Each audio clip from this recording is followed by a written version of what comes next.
Hoy vamos a hablar de monos, de ciencia y de la evolución. ¡Yo no soy de la evolución! ¡Yo no soy pariente del mono! Una de las teorías científicas que más polémica generan entre importantes sectores del cristianismo es la teoría de la evolución de Charles Darwin.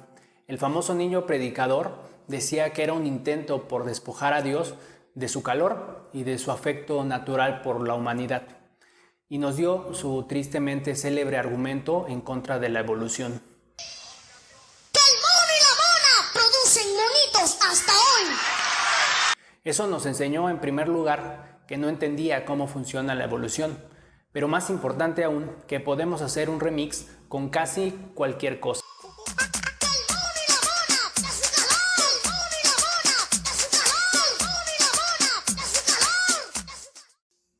Pero no cometamos el mismo error del niño predicador y tratemos de entender en qué consiste la teoría. Hola Charles, sea bueno y dígale al público su teoría de la evolución natural. Con mucho gusto. Verá, con frecuencia la madre naturaleza cambia a los animales dándoles dientes más grandes, garras más fuertes, piernas más largas o en este caso un tercer ojo. Y si estas variaciones resultan ser una mejoría, los nuevos animales se desarrollan y se multiplican y se extienden sobre la faz de la tierra. La acumulación de muchas mutaciones a través de millones de años y considerando las diferentes circunstancias a las que tuvieron que adaptarse, es la razón que hoy tengamos una enorme variedad de especies. El mono y la mona siguen teniendo monitos hasta la fecha porque no todos los monos tuvieron que adaptarse a las mismas circunstancias. Para muchos ateos, la teoría de la evolución como explicación de la diversidad biológica hace innecesario a Dios. Richard Dawkins, biólogo de Oxford y quizá el ateo militante más escandaloso de nuestro tiempo, sostiene este punto de vista en su libro El relojero ciego. Se entiende entonces por qué este tema genera mucha controversia entre creyentes y no creyentes. Esta historia de conflicto tuvo uno de sus puntos más críticos en 1925 en el llamado juicio de Scope o juicio del mono, en el cual se acusó a John Scope de haber violado la recién estrenada ley Butler en Tennessee, la cual pretendía prohibir en todo el estado la enseñanza de la teoría de la evolución. Se enfrentaron dos de los abogados más importantes de Estados Unidos. Naturalmente acaparó la atención de todos los medios de comunicación. ¿Cómo terminó el caso? Pues John Scope fue encontrado culpable y tuvo que pagar una multa de $100.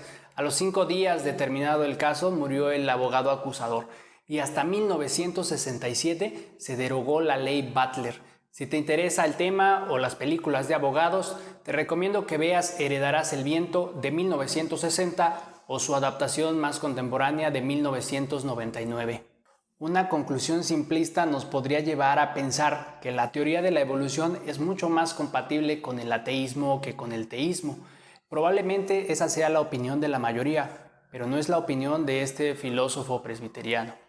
Alvin Plantinga ha desarrollado un argumento evolutivo contra el naturalismo, entendiendo el naturalismo como la visión de que no existe Dios ni nada parecido a Dios. El naturalismo es mucho más fuerte que el ateísmo. Uno puede ser ateo, creer que Dios no existe, pero no llegar a los niveles de un naturalista al afirmar que solamente existe la naturaleza, fuerzas y causas del tipo estudiadas por las ciencias naturales.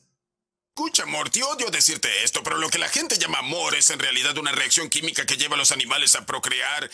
El argumento de este filósofo es que el naturalismo y la evolución no son tan buenos compañeros como pensamos, que una persona no puede sostener racionalmente ambas ideas sin contradecirse. Si la evolución es verdad, el naturalismo no lo es. ¿Pero por qué cree eso? Su argumento básico es que si la evolución y el naturalismo son ambos verdaderos, entonces nuestras facultades mentales evolucionaron para generar creencias que nos ayuden a sobrevivir, pero no necesariamente para descubrir la verdad. Consideremos que a la selección natural únicamente le interesa la supervivencia y nada más. Los biólogos se refieren a estos intereses como las 3 Fs por sus siglas en inglés. Food, conseguir comida; cazar; fight, pelear; defenderse, huir de depredadores; y reproduction, con F. Creo que se refiere a no te hagas. No interrumpas, hijo. Bajo este enfoque, las probabilidades de que nuestras facultades racionales se hubieran desarrollado para buscar la verdad son bajas. Entonces tenemos razones para dudar de las creencias que generan estas facultades. Tenemos razones también para dudar del naturalismo, porque es una creencia más. Es decir, si aceptamos la evolución y el naturalismo, terminamos desconfiando de la evolución y del naturalismo. Aquí alguien podría contraargumentar con justicia que la verdad sí está relacionada con la supervivencia. Pensemos que si yo tengo la creencia de que frente a mí hay un tigre y no deseo ser comido, la verdad de esa creencia me ayuda a sobrevivir, mientras que si creo falsamente que hay un pastel, pero en realidad hay un tigre, terminaré devorado. Plantinga nos diría que podemos imaginar infinitas combinaciones que nos den el mismo resultado benéfico para la supervivencia, pero con creencias falsas. Or perhaps he thinks the tiger is a regularly recurring illusion, and hoping to keep his weight down, has formed the resolution to run a mile at top speed whenever presented with this illusion. Or perhaps he thinks he's about to take part in a 1,600-meter race. He wants to win, and he believes the appearance of the tiger is a starting signal. Or perhaps ... En otras palabras, que podemos sobrevivir con creencias falsas, incluso sin creencias, como bien nos recuerda este meme.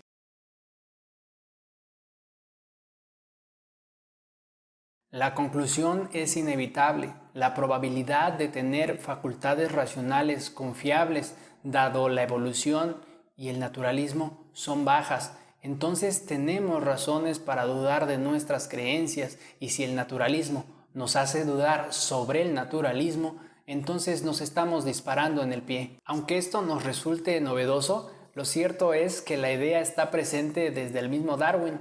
En una carta fechada el 3 de julio de 1881, Darwin comenta lo siguiente: conmigo la horrible duda siempre surge de si las convicciones de la mente del hombre que se han desarrollado a partir de la mente de los animales inferiores son de algún valor o absolutamente confiables. ¿Podría cualquiera confiar en las convicciones de la mente de un mono si es que hay cualquier convicción en una mente así? C.S. Lewis, porque C.S. Lewis siempre tiene algo que decir, presenta el mismo reclamo en su libro Milagros, donde nos dice lo siguiente: si no existe nada más que la naturaleza, se desprende que la razón tiene que haber llegado por un proceso histórico, y por supuesto, para el naturalista, este proceso no fue programado para producir una conducta mental capaz de descubrir la verdad.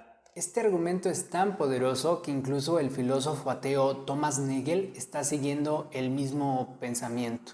En su libro La mente y el cosmos discute las dificultades que tiene el naturalismo para explicar la conciencia, el conocimiento y los valores morales. Al respecto del conocimiento, dice lo siguiente: el naturalismo evolucionista proporciona una explicación de nuestras capacidades que mina nuestra confianza en ellas, y al hacerlo se destruye a sí mismo. Resulta, después de todo, que la teoría de la evolución funciona mejor desde el teísmo. Si Dios creó al hombre a su imagen y semejanza por un proceso evolutivo o cualquier otro medio, Plantinga argumenta que es muy probable que nuestras facultades mentales sean confiables. Si hay un conflicto, está en otro lado.